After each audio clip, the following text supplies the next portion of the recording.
Hi, I'm Christy McHenry with the Statler for House campaign. Today we're doing another session of Straight Talk with Joe. We're going to be talking about transportation. Joe, if elected, how would you work to improve the transportation and infrastructure in West Virginia?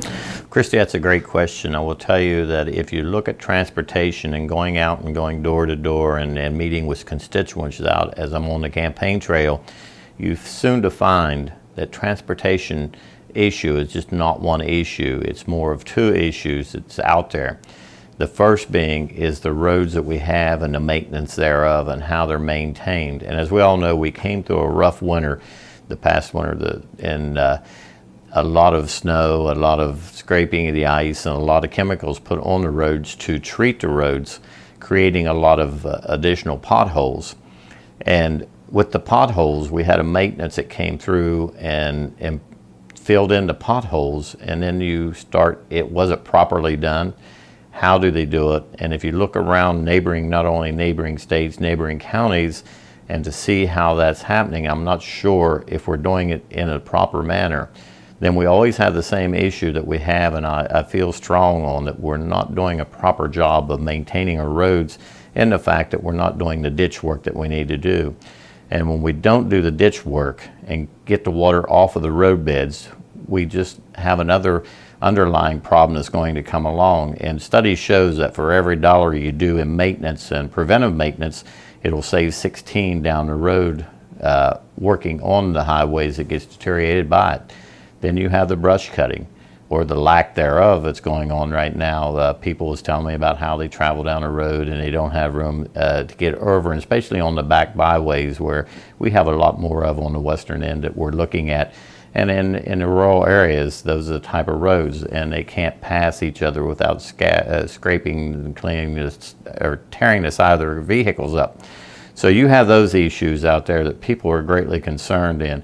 You look at Beechhurst Avenue that's going down through and the holes that's in there, and it's not been taken care of. So we're fast approaching another winter that's predicted to be as bad as or even worse than the winter of 2014. So it'll be interesting to see, how we do that. Then you also, on the other hand, you have a lot of infrastructure or a lot of houses, businesses that's being built around the Morgantown area. That's creating a huge traffic jam. WVU is looking at bringing 7,000 more students in, and they're going to have needs. They're going to bring cars in, and it's gridlocked now in around the Morgantown area to try and get through and out of town.